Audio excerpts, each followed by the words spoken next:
to the final lap with me, the Motorsport Enthusiast. By the end of this video, you are going to know my favorite pick to win this weekend at Kansas. At Kansas, Toyota has won all 4 races in the Gen 7 era and has won it with 4 different drivers. One of those drivers being Denny Hamlin. He's been very strong at this track, but they've also won the other 3 with a very particular car number, the 45. The 45 car has won 3 times in the last 2 years, 3 out of the last 4 races here at Kansas. Once with Kurt Busch, once with Bubba Wallace, and a 3rd driver who won with Tyler Reddick. So you got to take that into consideration. And typically when looking at Kansas, you look at how well other teams are doing at other tracks. So you look at Las Vegas, you look at Texas, you look at some of those other tracks. And at those other tracks over the last 2 years in the Gen 7 era, Chevrolet has won 5 out of the 6 races at Texas and or Las Vegas. The only time they didn't was when Joey Logano won in a Ford. So looking at that and looking at the trends, Toyota is actually very strong, and you see the same trends happening this year.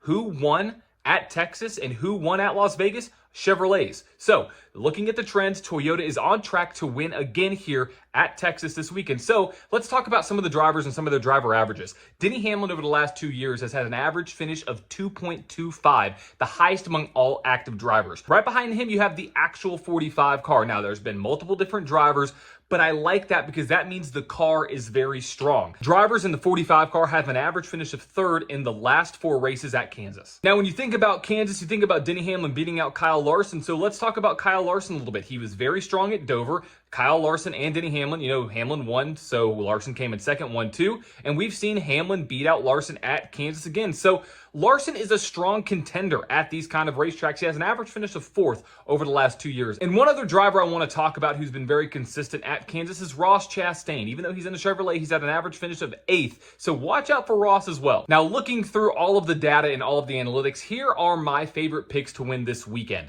I love Tyler Reddick. Tyler Reddick finished 2nd at Vegas and 4th at Texas, so he's running up front in these kind of races. This is the perfect opportunity for him to get his 2nd win of the season. Another driver I'm looking at is Denny Hamlin. Can't look at Kansas without looking at Denny Hamlin. Can he go back-to-back? I don't think he can go back-to-back because I think another driver is going to try to beat him out, and that's going to be his own team, the driver of his own team, which is going to be Bubba Wallace. Watch out for Bubba Wallace this weekend as well. He hasn't had great finishes at Talladega or Dover, but when you see how a driver can respond, he wants to get back into the track. He wants to get back on the winning surface, and he's been able to win at Kansas before. Watch out for Bubba. So who's my best pick to win this weekend? In order, I'm going to go Tyler Reddick as my number 1 pick. Number 2, I'm going to go Bubba Wallace. Number 3, I'm going to go with Denny Hamlin. I do have one bonus pick that I think can actually get it done this weekend, and it's going to be Ty Gibbs. Ty Gibbs has speed. He has the talent. He's been able to finish fairly well throughout the season. Watch out for Ty Gibbs to at least finish in the top 5.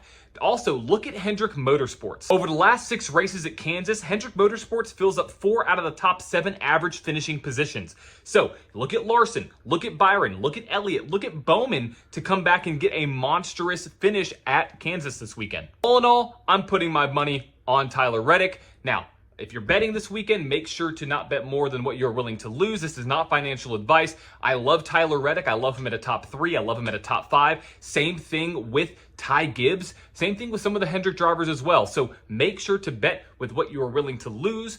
Don't put your 401k, don't put the house on these bets. It's racing. Anything can happen, but make sure to have fun. And I think Tyler Reddick's going to get it done.